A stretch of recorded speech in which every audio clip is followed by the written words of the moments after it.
All right, we're in Genesis 43:14,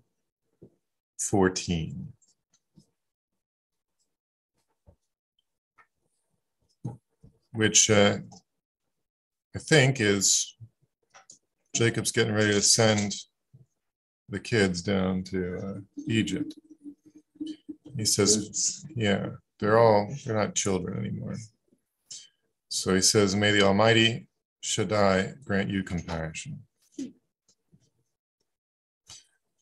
This section of the Midrash begins, Yilamadenu, teach us. So we're starting again with halacha. Teach us, our rabbi, how many prayers is a person obligated to pray each day? It's a good question. You don't want to not pray enough, pray too much. Our rabbis taught us one should not pray more than the three prayers that the patriarchs of the world had established. Abraham established the morning prayer, Yitzchak, and the afternoon, and so forth. We'll get to that in a second. But this doesn't mean that you're not allowed to ever pray outside of the three prayers that the patriarchs of the world established. These three prayers are the three instances of the Amidah, right? The Amidah every day. The standing prayer, the 18 blessings, Shmoneh Esrei. They are said 3 times a day. There's exceptions. There's Musaf on Sabbath, and Yom Kippur, there's some extra. However, the normal, we're talking about weekday prayers here. And there's a morning prayer, there's an afternoon prayer, and there's an evening prayer. Shacharit, Mincha, Ariv. I think the Sephardim say Arvit. That's the same, it's evening. So you don't get up before dawn and say an extra Amidah prayer or whatever. You just don't do that. And that's what it's talking about here. There's lots of other prayers you say all the time. If you've ever been through the Siddur, you start praying as soon as you get up. You say, thank you for returning my soul to my body. Eventually you'll take it from me in time to come. And then right before you go to bed, you say, send your angels to guard and protect me, and so forth. You get up praying, you go to bed praying. There's prayers all the time in Judaism. But that's not what this is talking about. This is only talking about the Amidah. So now that we know that, this will make a little more sense. Abraham established the morning prayer, Shacharit, as it is stated in Genesis 19:27. Abraham got up early in the morning, returned to the place where he had stood. Amidah means standing. It's the standing prayer. Most of the prayers are done, the Shema is traditionally said sitting down. A lot of the prayer, the prayers of repentance are generally said sitting down. The Amidah specifically is said standing up, and it's called the Amidah standing. It's one of the things it's called. And this root, Amad, means to stand, and that's the root that's used here in Genesis 19:27. So the Midrash makes the argument that must have been what he was doing. Same Hebrew root. Must have been praying there. Yitzchak, Isaac, established the afternoon prayer. This is from Genesis 24:63, where it says, Yitzchak went out to meditate in the field toward evening. But not yet evening, it's afternoon. And this word for meditation, the Midrash says, can only refer to prayer. Yaakov, Jacob, established the evening prayer. As it says in Genesis 28:11, he reached the place and spent the night there because the sun had set. So that's evening. In that term, reached is a very similar word that shares the pei, the gimel, ayin, is used in Jeremiah 7:16. Generally, it looks like a 3-letter root. Looks like it comes from the same root, although I don't know enough Hebrew to tell you definitely that it does. The Midrash certainly thinks the words are related. Jeremiah 7:16 says, you, Jeremiah, do not pray and do not plead with me. That word for plead is apparently from the same root as the word for Jacob reaching the place. in Genesis 28:11. So these are the three sort of proof texts or proof verses that the three patriarchs established the three times of prayer in Judaism: Shacharit, Mincha, Ma'ariv.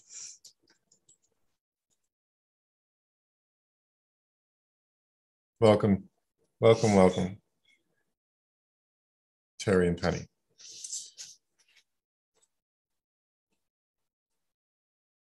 Likewise, concerning Daniel, it's written in Daniel 6:11 that he prayed 3 times a day. You remember reading that in Daniel, right?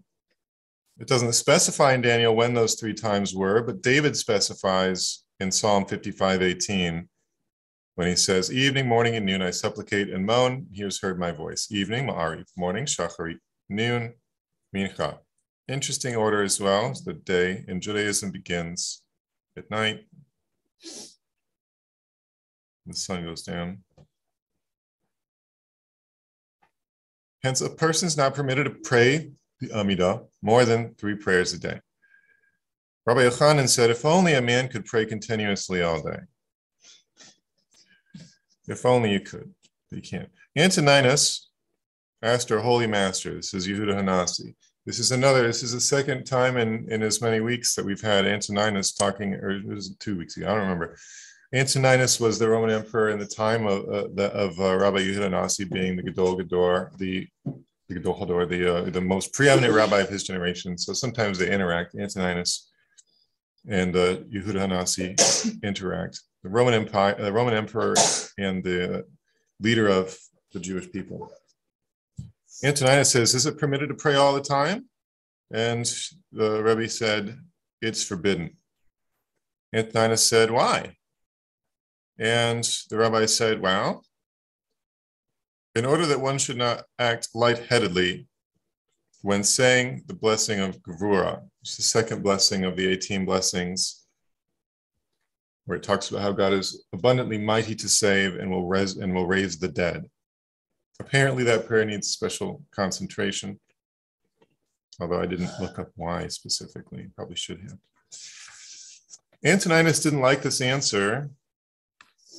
So what did our holy master do? He got up early and went to him and said, Kibi bara, which is an expression denoting importance and prominence. Very respectful greeting for Antoninus. Then after a short time, he went into him again and said, Imperator, which is like emperor, I think. And a short time later, he came in again to Antoninus and said, peace be to you, O king.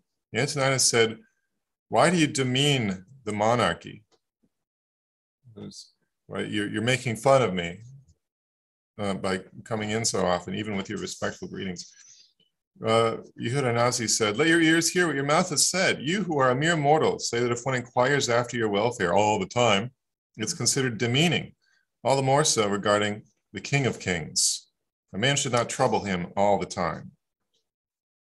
Rabbi Yossi Bar Chalaftos says, there are times for prayer, as it is stated in Psalm 69:14. As for me, may my prayer to you, Hashem, be at a fitting time. Well, when is a fitting time? It's the time when everyone else is praying. It's the time when the congregation prays. Therefore, a person should get up early for prayer, for there's nothing greater than prayer.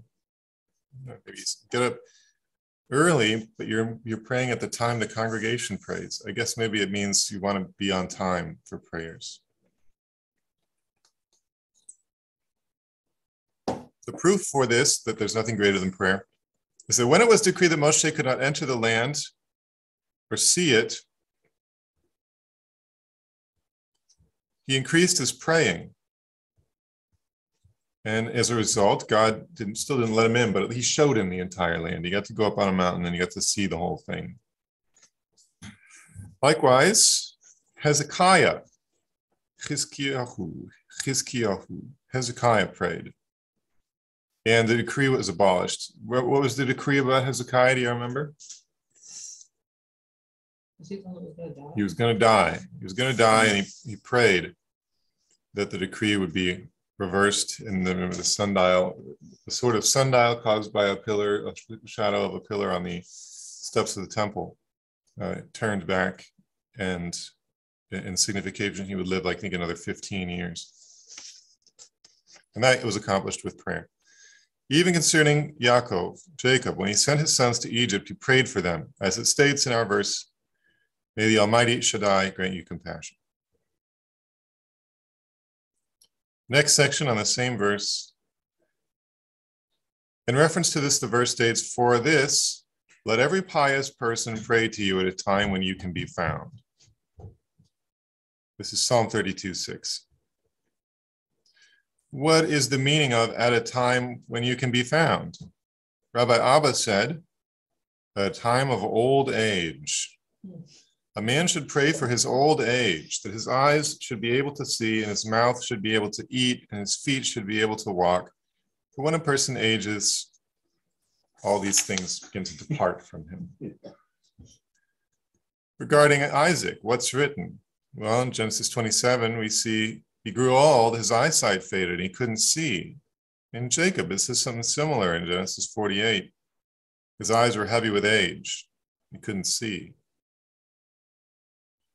What about the mouth being unable to eat? Well, the example given there is from 2 Samuel 19:36. Barzillai says to David, does your servant even taste what I eat or drink? Can I still hear the sound of male or female singers? Why then should your servant continue to be a burden to my master, the king? So that's Rabbi Abba's interpretation of when you can be found. When can God be found? When you're old. Another explanation, Rabbi Ishmael said a time when you can be found refers to death. Rabbi Ishmael said there's 903 forms of death. As it is stated in Psalm 68:21, there are many avenues to death, and the numerical value of the word avenues is 903. The most severe of all, anyone want to guess the most severe way to die according to Rabbi Ishmael? You probably won't guess it, but Crucifixion. hanging is not bad. It's close. It's close. No, strangulation. Yeah, so some translations render this word choking. This one renders it diphtheria. But the way that you die in diphtheria is your throat swells up and it makes it difficult to swallow, and eventually you can't breathe. The best way to die, anyone want to guess the best way to die? In your sleep. Yeah. Good guess. So the word it uses here is neshika. Neshika means kiss. And it's the only way to die where the angel of death isn't the one who comes to get you. God himself comes to get you. This is legendarily how Moses died. God just came and sort of kissed his soul away from his body. And the Midrash here says that's, the Talmud actually says that dying like this is sort of like removing a hair from a cup of milk. Almost completely painless or completely painless.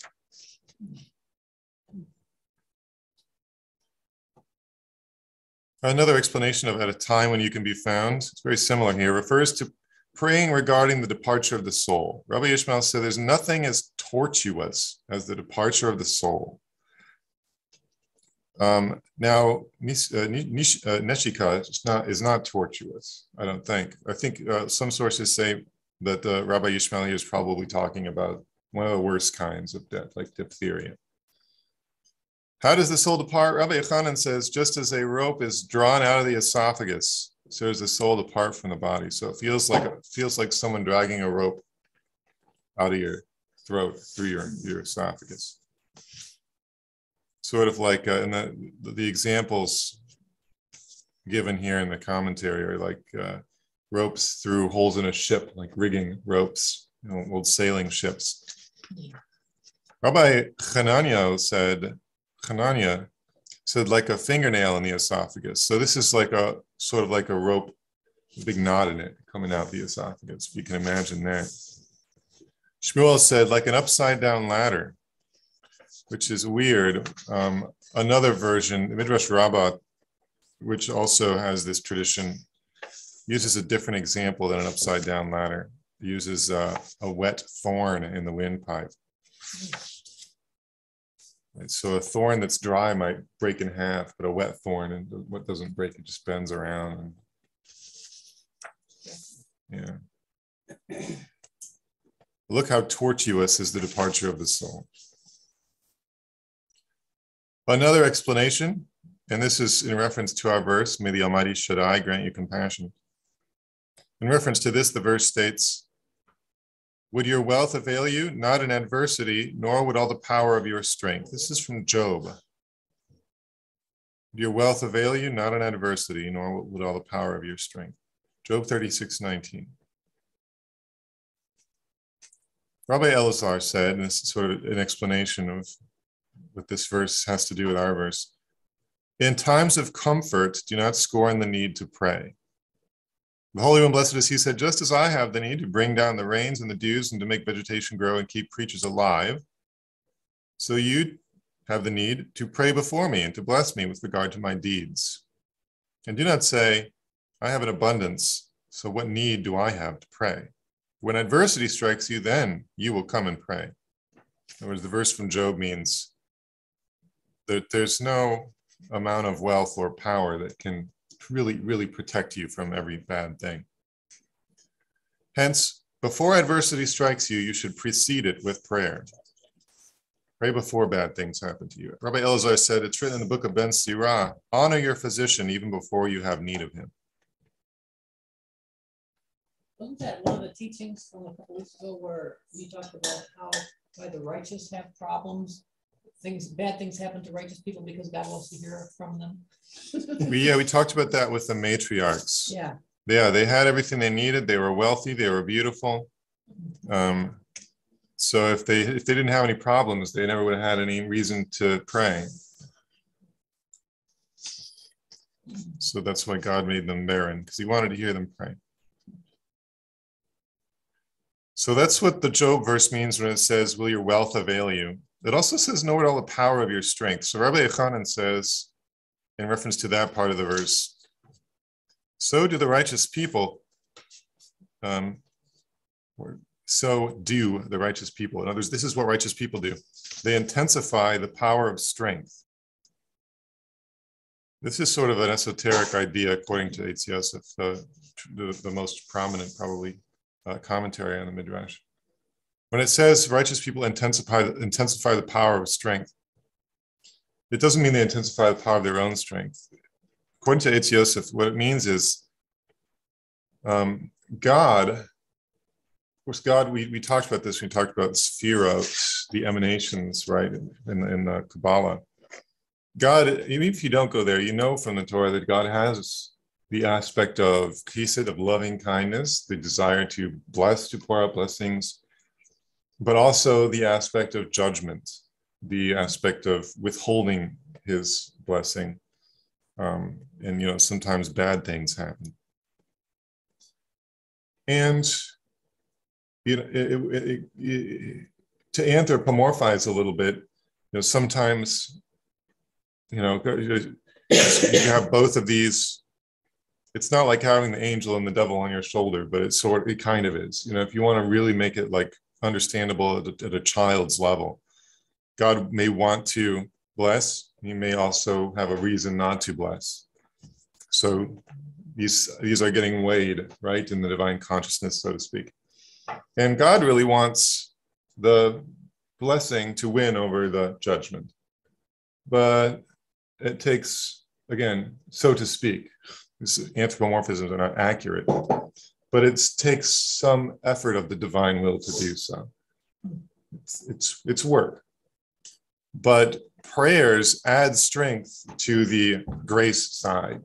So it makes it less difficult for God to overpower judgment with grace. Remember, grace is the right hand. Grace is the stronger hand. You can't overpower judgment, but we can make that hand even stronger through prayer. That's, I think, what's being alluded to here. That's what Eitz Yosef thought was being alluded to here, with righteous people intensifying the power of strength, intensifying the power of chesed, loving kindness. The proof is that our forefather Jacob, even when Benjamin was still with him, prayed for him in anticipation. As it stated, may the Almighty Shaddai grant you compassion, right? Because Benjamin's going, Benjamin's going down. And he's really concerned that something bad might happen. So he's praying in advance. He's not waiting until Benjamin's in trouble. He's praying in advance. Now, the next question about this verse is, why does the Torah use this name of God? This name of God, Shaddai. To teach us that Jacob was subject to much suffering. It doesn't make sense yet, but will. Even while in his mother's womb, Esau fought with him, as it is stated in Genesis 25, that the children clashed in the womb. You all remember that. Well, two people fighting, right? Is that suffering? It's Yosef again clarifies Esau started it. So yes, it was suffering for Jacob to clash with Esau in the womb. Likewise, it states for his pursuing his brother with the sword and suppressing his mercy. This is a verse in Amos chapter 1, but I think it's used here to talk about Esau pursuing Jacob, suppressing his mercy and pursuing his brother Jacob. So Jacob ran away from Esau to Laban, and we all know what happened in Laban. Yeah, we went through that already. He worked really hard, and Laban was trying to cheat him out of what he was owed, etc. Then Laban pursued him when he tried to leave. Then he got back to the promised land, and Esau was there, and Esau wanted to kill him. And then he ended up having to give away a bunch of goats and stuff. And then after that, the whole trouble with Dinah and the people of Shechem. And then after that, Rachel died. After all that, he just wanted a break. Jacob just wanted a break. And then this whole thing with Joseph happened. He thought Joseph got killed. And Midrash brings a verse from Job 3:26. I was not secure, I was not quiet, and I had no respite. I had no rest. And now Shimon is in prison in Egypt, and now he's worried about Benjamin. So he prays with the name Shaddai, and we know this. What does the last half of that name mean? Dalet Yod, die, from the Seder. This is where you know it from. Dayenu. Yeah, enough. Die means enough. So he's praying with the name Shaddai, and what he means by that is, the one who said to the heaven and the earth, enough, should say to my suffering, enough. When did God say to the heaven and the earth, enough? Well, he created the heaven and the earth, and they just kept getting bigger. And so he said, enough. He stopped it. Therefore it is written, may the Almighty Shaddai, etc., in our verse in Genesis here. Now, when the brothers went to Joseph, he lifted up his eyes and saw Benjamin, his brother, the son of his mother, right? Because these two are the only sons of Rachel, so they're full brothers. You got to keep that in mind for some of these stories. He was happy because of him, for he saw in him the likeness of his father's image. Thereupon, he commanded the one in charge of the house, saying, fill the men's bags with so much food. This is in Genesis 44. He said to Manasseh, his son, fill the men's bags and put my goblet in there. Put it in the opening of Benjamin's bag. And then the morning light, he sent them away. All in the beginning of Genesis 44. Why did he send them away in the morning? Joseph was thinking, if I send them at night, I won't be able to send anyone to catch them. They'll get too far ahead before I can send my guys out tomorrow to catch them, because he is going to go. He is planning on sending people out to catch them and bring them back. This is the whole situation he wants to create here. But I guess these guys were fast. Joseph said that they're compared to beasts. Like in Genesis 49, Judah is like a young lion. And then in Deuteronomy 33, Dan is a young lion and a serpent on the road in Genesis 49. Naphtali is like a gazelle in Genesis 49. The Midrashim take some of these things a little bit literally and say, yeah, these 12 sons of Jacob, they were like X-Men or something. They could run real fast and jump real high and punch real hard. And we'll see this reflected further as we go on through some of these Midrashim. They weren't just normal folks in the Midrashim.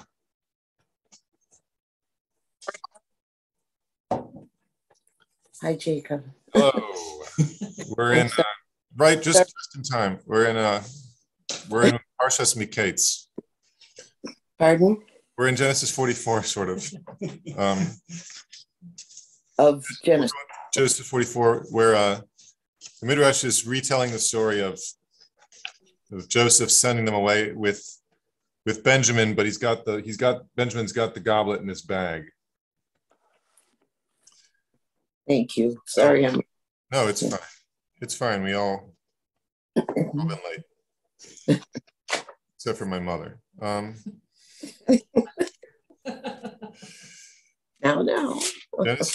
So Genesis 44, verse 4 says they just left the city. They hadn't gone very far.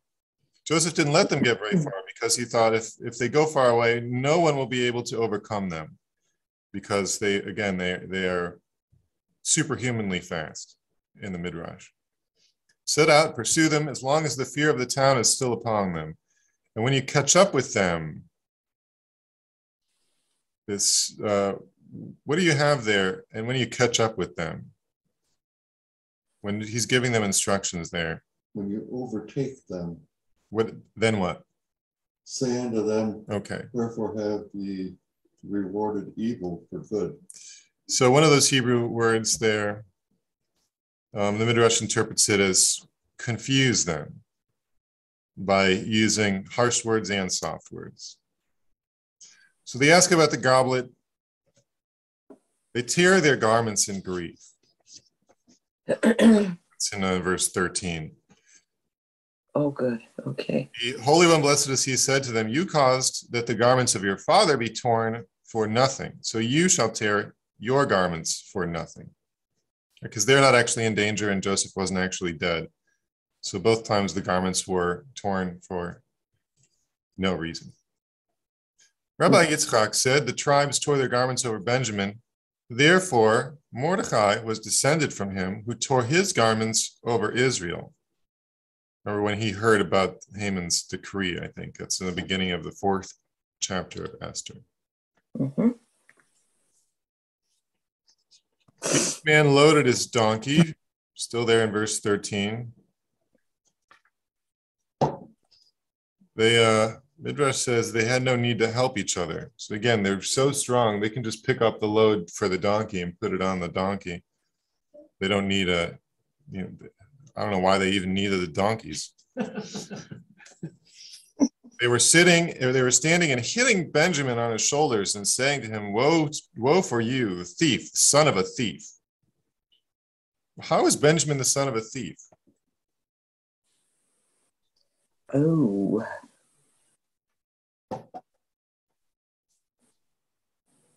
Don't they all have the same father? Yeah. Who's the thief then, if they're all blaming Benjamin for being the son of the thief? Trying to think who their father was. I get them mixed up. These are all the sons of Jacob, the patriarch. Jacob. Yeah. But they wouldn't be talking about their own father. They're talking about Benjamin's mother, who was Rachel, who stole the teraphim. The idol. Yeah. You have shamed us, you are the son of your mother, and thus did your mother shame our father. And for those strikes that they smacked him on his shoulders, he merited that the divine presence rest between his shoulders. As it is stated in Deuteronomy 33:12, he hovers over him all day and resides between his shoulders. We talked about this briefly quite a long time ago. In what sense did the divine presence rest between Benjamin's shoulders?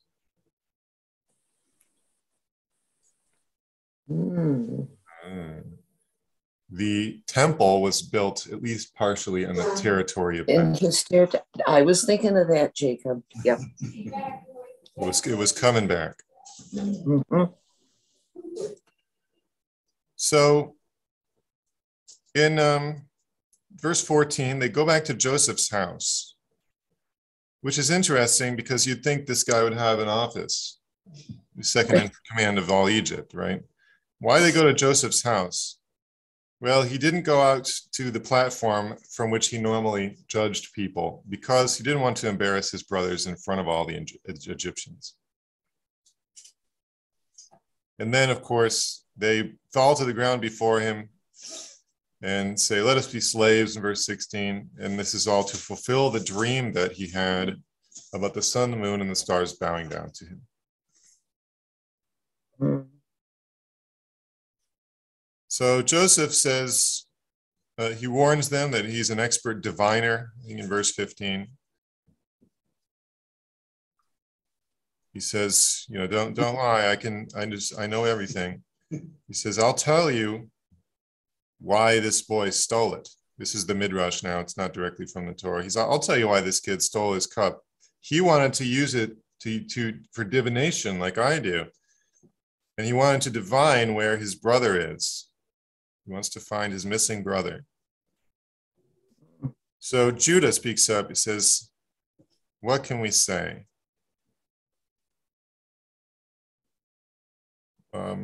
And he's exasperated. We don't have anything to say about the first time with the money. We don't know. What can we speak about the second time with the money? How can we justify ourselves regarding the goblet? And Eitz Yosef says he's in a roundabout way saying, we didn't do any of this, and we think you probably know that, but there's nothing we can actually say in our defense. Because you will never find two brothers entering a party together, yet we are all to be found together in one garden bed for the one sin that is in our hands. I've never heard that proverb. You'll never find two brothers entering a party together. I don't really know what it means. It doesn't explain it here. But he seems to be realizing that the one sin that they're now finding their comeuppance for was selling Joseph. That seems to be what he's alluding to. Joseph says, this brother was not with you at that time. In other words, Joseph says, you can't be being punished for that time you sold your brother because Benjamin wasn't part of that plot. And so their reply is, whoever is caught, the one with him is caught too. Guilt by association, right? But Joseph says, but if in the case of the first brother who didn't do anything to you, yet you told his father he'd been torn to pieces, then how about this one? This one actually did. He stole something, and he's actually, caused you distress by implicating you in this crime. So you should go tell his father he's been torn to pieces.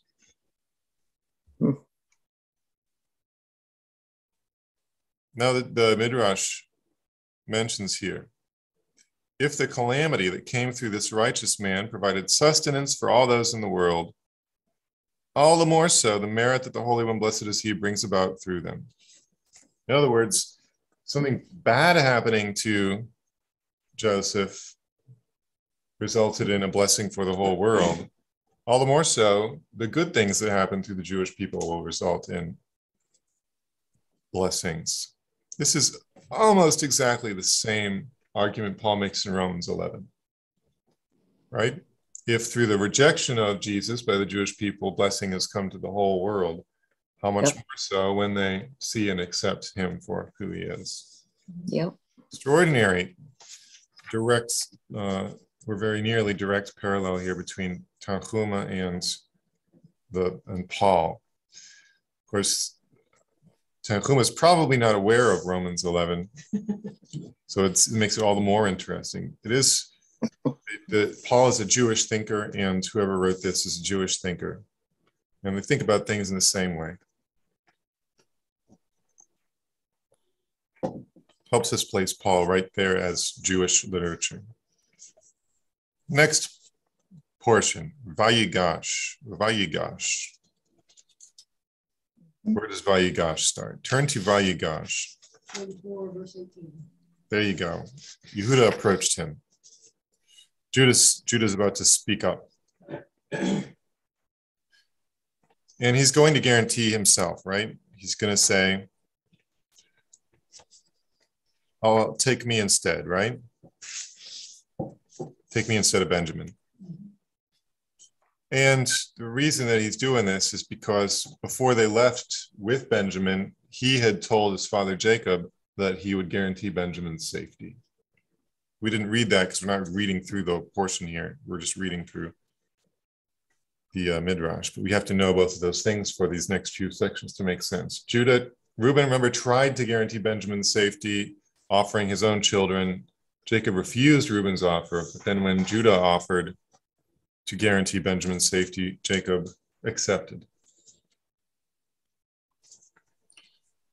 So, Yelamedenu, teach us, our rabbi, which type of guarantor is liable to pay? In other words, airplane? No, that's traffic outside my window. Which type of guarantor is liable to pay? In other words, what sort of legally, what sort of language does someone have to use before you can consider them to be liable for a debt they didn't incur? So I'm borrowing money, and the guy doesn't trust that I'm going to pay it back. So someone else comes in and says, well, what do they have to say to make themselves legally liable to pay my debt if I default? How do you become a guarantor? Sort of, yeah. So Rabbi Shimon ben Nano says, the one who says, lend him on my account and I will give it back to you. And once that has been said and the money's been handed over, that guarantor is liable. In fact, at that point, Eitz Yosef says the borrower is no longer strictly liable to the lender. The guarantor is now the one who is liable to the lender to make sure the money is repaid. Who was the guarantor here? It was Judah, who said, give him in my hands and I'll return him to you. But Jacob said, I don't want to. What if something bad happens? Why was Jacob worried? Well, the Midrash says, we learn from here that when someone undertakes a journey, Satan seeks to accuse him. So journeys are inherently dangerous. Rabbi Yosef Bar Chanina said, we have learned that on account of 3 transgressions, women die during childbirth. Doesn't list them here. You can find it somewhere else. But the point here is, why during childbirth is a woman susceptible to being judged for transgressions that she performed earlier? Well, because Satan seeks to accuse in times of danger. Childbirth is particularly dangerous for a woman. Mm-hmm. Benjamin went down with his brothers and they bought food. Yosef ordered the goblet to be placed in his pack. Before they got far, he sent his servant after them and he said, you've acted badly in what you have done. We're back in verse 5 here. So the one with whom the goblet is found will be my slave. In verse 17. When it was found in Benjamin's pack, everyone turned their faces away. But who stood up? The guarantor. As it states in our verse 44:18, Judah approached him. Next section. In reference to this verse, we have another verse of Mishlei 6:1, Proverbs 6:1. My son, if you have acted as a guarantor for your friend, if you have offered your hand for a stranger. When the Holy One, blessed is he, wished to give the Torah to Israel, he said, will you accept my Torah? They said, yes. He said to them, give me a guarantor that you will observe it. So this is interesting. It's almost as if they're accepting a debt, because now they're obligated to repay the debt by keeping the commandments.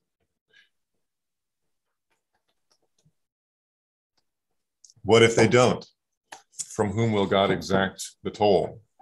Who is the guarantor of this loan? Well, we're talking about giving the Torah. Giving of the Torah. The whole nation is saying, we'll keep the Torah. And God says, well, if you don't, who can I go to get what I'm owed? And so they say, the obvious answer, who kept the Torah in Jewish literature, who was really, really good at keeping the Torah? Abraham, Isaac, and Jacob, the patriarchs. The people said, Abraham, Isaac, and Jacob will be our guarantors. He said, your forefathers themselves required guarantors. Because Abraham asked how he was going to know that he would really inherit what God promised him in Genesis 15. Isaac loved the one who hates me, as is written, I hated Esau. This portrays Isaac's love for his brother, his brotherly love for Esau, as being maybe a flaw, which is sort of interesting. Jacob said, my way is hidden from Hashem. That's in Isaiah 40:28. I'm not sure what it means, but these are all apparently slight flaws that the Midrash is finding in the patriarchs. So the people of Israel said, okay, not the patriarchs then, the prophets will be our guarantors. And God said, I have a complaint against the prophets as well. It says in Jeremiah 2:8, the prophets rebelled against me. So they said, how about our children? Our children will be our guarantors. Thereupon the Holy One, blessed is he, accepted them and gave the Torah to Israel. And it brings this Psalm 8:3, out of the mouths of babes and sucklings you have founded strength. So if the people of Israel don't keep the Torah, God will exact toll from their descendants. They will have to come and keep the Torah. Thus, when Israel neglects Torah study, the Holy One, blessed is he, demands recompense from the guarantors, as it is stated in Hosea 4:6, as you have forgotten the Torah of your gods, so will I forget your children.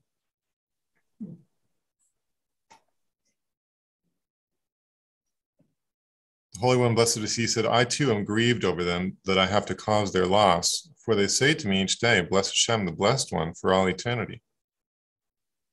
This is the meaning of if you have acted as a guarantee for your friend. Similarly with Judah, since he was a guarantor for Benjamin, therefore the only one of the tribes who stood up to Joseph was Judah.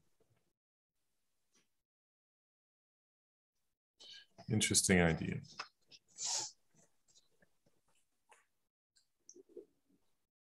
Genesis 44:18. Judah approached him. In reference to this, the verse states, Proverbs 30, verse 30, the lion is the strongest of the animals, and it does not turn back from anything. It happened that Rabbi Hanina ben Dosa once saw a lion and said to it, O weak king, have I not adjured you that you will not be seen in the land of Israel? Thereupon it fled. Rabbi Hanina chased after it and said, I'm sorry. I beg forgiveness for calling you weak, for the one who created you called you strong, as is stated in Proverbs 30. The lion is the strongest of the animals. Rabbi Yehoshua ben Nehemiah said, who confronted the ox? The lion. We have these, again, from Deuteronomy 33 and Genesis 49, the idea that Joseph is an ox and Judah is a lion. Who stood up to the ox? Joseph. The lion, Judah. Rabbi Yudan said, when Judah got mad, 2 hairs protruded from his heart and ripped through his clothes. And when he wanted to get mad, he would fill his leather belt with copper pieces the size of beans, and he would grind them with his teeth so that he would become angry. Look at Judah's might. Concerning him, it is stated in Proverbs 16:14, the king's wrath is like angels of death, but a wise man will appease it. The king's wrath refers to Judah, right? Because he's the one that burst the kingly line. A wise man will appease it refers to Joseph.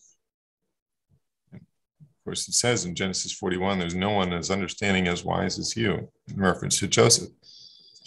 When Joseph saw that Judah's anger had been aroused, he said, now Egypt will perish. Rabbi Shimon ben Lakish said, this can be compared to 2 nobles fighting each other. One of them realized he was about to be vanquished. He said, this guy's going to put me to shame in front of everyone. So what did he do? He went and kissed his adversary's hands. The fury of the greater noble was abated. He appeased the guy. Likewise, when Joseph felt that Judah's wrath was aroused, he was afraid of being embarrassed in view of the Egyptians. So he immediately said to his brothers, I am Joseph, your brother. His brothers could not answer him. Again, we have this idea that these 12 guys have immense physical power.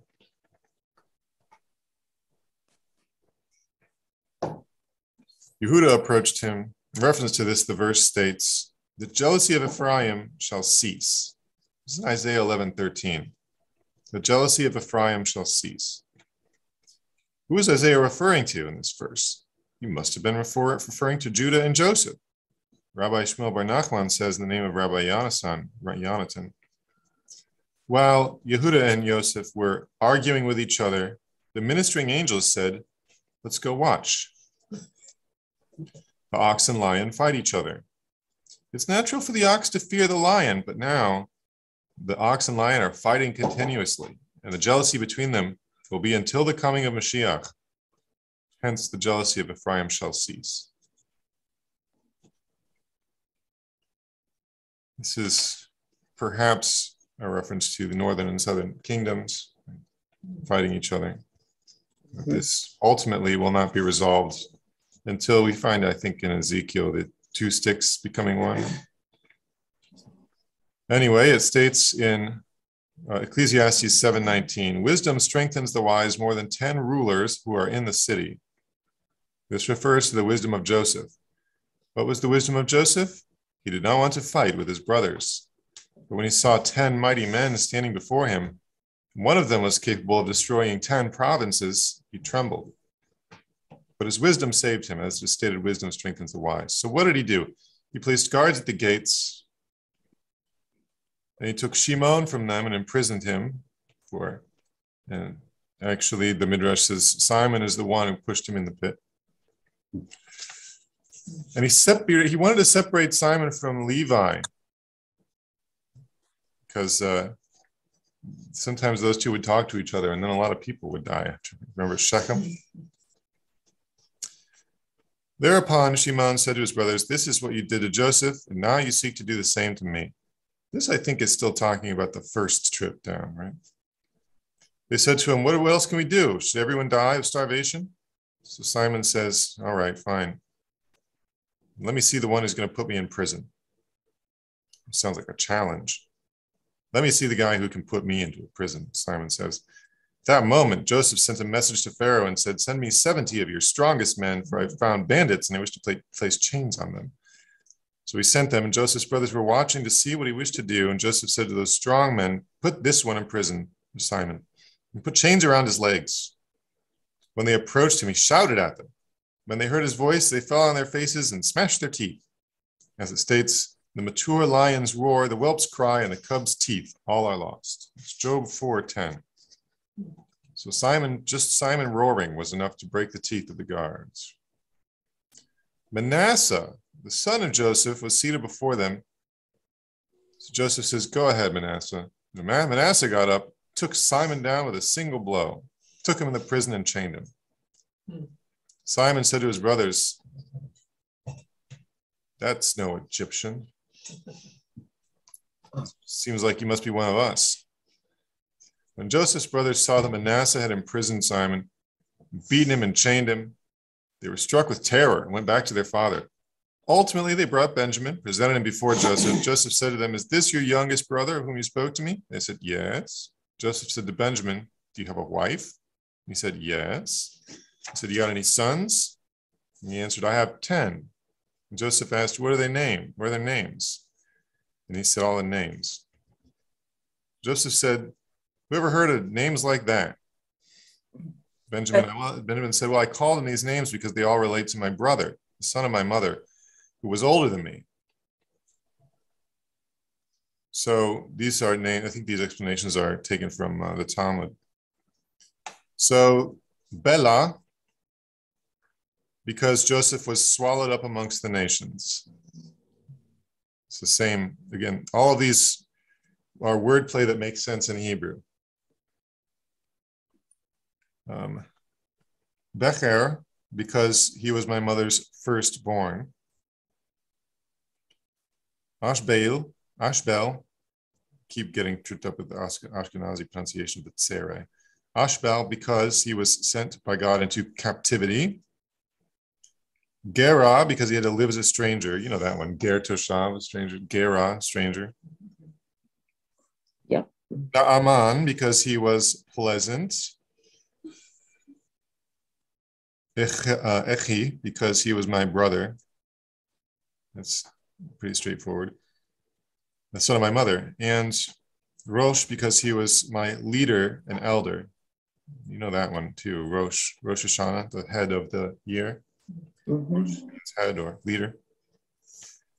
Mupim, because he was nice and handsome. Chupim, because he did not see my chuppah, my marriage, and I did not see his marriage. And Ared, because he went down into exile, and also because his face resembled a rose. You just have to trust that all these word plays make sense in Hebrew. In addition, from the day that my brother Joseph went into exile, my father went down from his bed and remained prone on the ground. Furthermore, whenever I see my brothers, each one sitting together with his brother, the ones from the same mother, whereas I sit alone, my eyes pouring tears. At that moment, Joseph's compassion overcame him. As it is stated, Joseph hurried to go out because his compassion was aroused. Genesis 43:30. Rabbi Nachman Bar Yitzhak said it was then that he invited them for a meal. He wanted to see Benjamin next to him, but he didn't know how to go about it. So he took the goblet and struck it. He said, I thought Judah was the firstborn because he's the one who's been doing all the talking, but now I see that Reuben is really the firstborn and Judah is the spokesman. So he put Reuben at the head of those seated at the table. Then he picked up the goblet again and struck it. He said, Shimon, go and sit next to him, for you're the second. He did likewise for Levi, Yehuda, all of them, according to their age. He picked up the goblet yet again and struck it. He said, I see by my goblet that you are all the brothers of one father, but your father had many wives. He began to call on Dan and then Naphtali. He said to them, go ahead and be seated. Until they were all seated according to their age, only Benjamin remained. He said, I see in this one that he had a brother who was separated from him, that he has no mother. I too had a brother who was separated from me, and I have no mother. So let him come and sit next to me. So he sat beside him. This is what the verse means. They were seated before him, the firstborn according to his birthright, and the youngest according to his youth. Verse 33. Now there's this thing in verse 34 where he had these portions brought, these portions. It says he gave each one, the Midrash says he gave each one his portion. He gave to Benjamin his own portion, and then he took, in addition to Benjamin's, regular portion, so that's two. And then his Asenath gave her portion to Benjamin, and then Ephraim and Manasseh gave their portions to Benjamin, so that makes 5. The commentaries on this are quick to point out that Benjamin was not a glutton. He did not eat 5 times as much food as a normal person. These portions were like little sweets. They were special little delicacies. Everyone, you're not expected to eat all of them. They're just a way of showing honor and affection.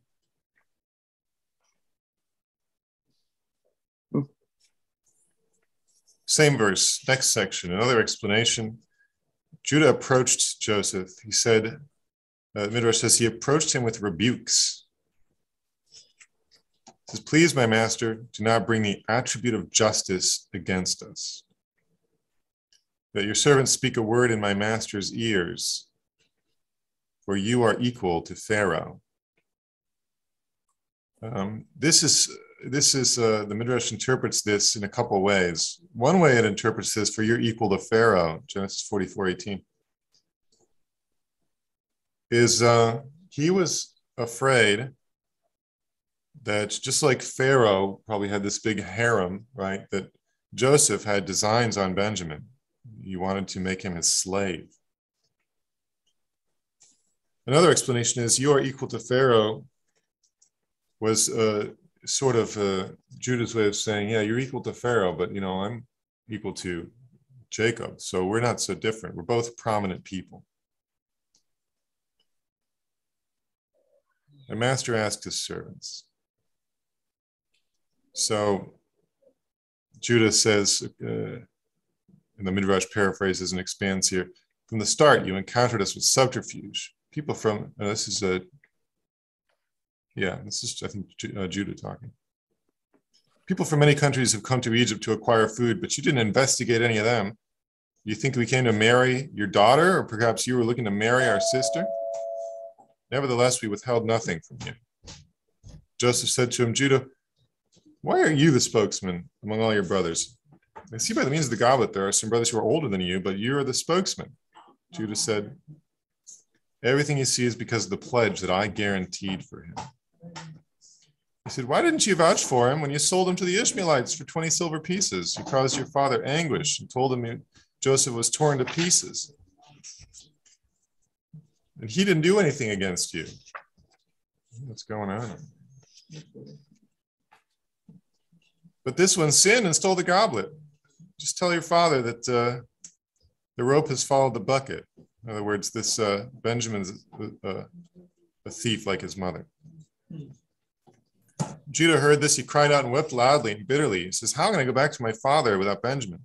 Joseph said, let's come, let the two of us debate. Say your words, prepare your claim. So Judah says to Naphtali, go see how many marketplaces there are in Egypt. Naphtali jumped out and jumped back and said there's 12. Naphtali was the fastest, right? Remember, he's like a gazelle.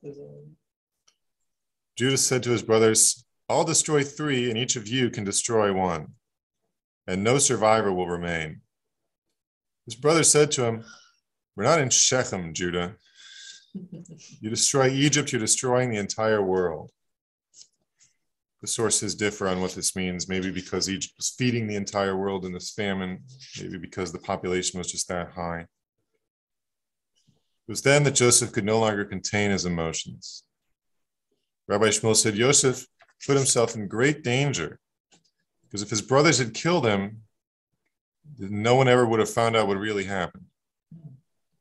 So why did he say, let everyone leave my presence, even his guards and so forth, right? Because Joseph said to himself, it's better that I die and not embarrass my brothers in front of the Egyptians. Judah said to Joseph, the proof that we are right is that from the start you only sought false accusations against us. First you said we're spies, then you said we came to see where the land is vulnerable, then you said we stole the goblet. I swear by the life of my righteous father, you swear by the life of the wicked Pharaoh. If I have to take my sword out, I'm going to fill this country with dead people. Joseph said, if you take the sword out, I'm going to wind it around your neck. Oh my goodness. Judah said, if I open my mouth, I'll swallow you up. Joseph said, if you open your mouth, I'll stuff it with a rock. Judah said, what am I going to say to my father? Joseph said, tell him the rope followed the bucket. Judah said, you're judging us falsely. Joseph said, nothing as false as what you did to your brother. Judah said, the flame of Shechem burns within my heart. In other words, I'm getting ready to kill a bunch of people. Joseph says, I'll extinguish the flame through Tamar, your daughter-in-law. You remember what you did there? Judah said, I'm angered and no one believes me. Joseph said, I'll break your anger. Judah said, I'm going to go paint all the marketplaces of Egypt with blood now. Joseph said, oh, like you painted the cloak of your brother with blood? That's how your father was torn to pieces? Once Joseph saw they were determined to destroy Egypt, he said to himself, it's better if I make myself known to them so that they won't destroy Egypt. So Joseph said, did you not say this one's brother is dead? Well, I acquired him. I'll go call him and he'll come to you. So he began calling out, Joseph, son of Jacob, come here. Come talk with your brothers who sold you. And they all started looking around. And Joseph said, why are you looking here or there? I'm Joseph, your brother. And their souls flew away, and they could not answer him. Rabbi Yochanan said, woe to us in the day of judgment, woe to us in the day of rebuke. For if in the case of Joseph telling his brothers who he was, their souls flew away, all the more so will this happen when the Holy One, blessed is he, stands to judge. For it is written, who can bear the day of his arrival, and who can survive when he appears? Malachi 3. Of course, we know from Exodus 33, no one can see God and live. And if we see here the brothers were shocked at his presence, all the more so when God comes to demand why we've neglected in performing the commandments. That's all we got time for.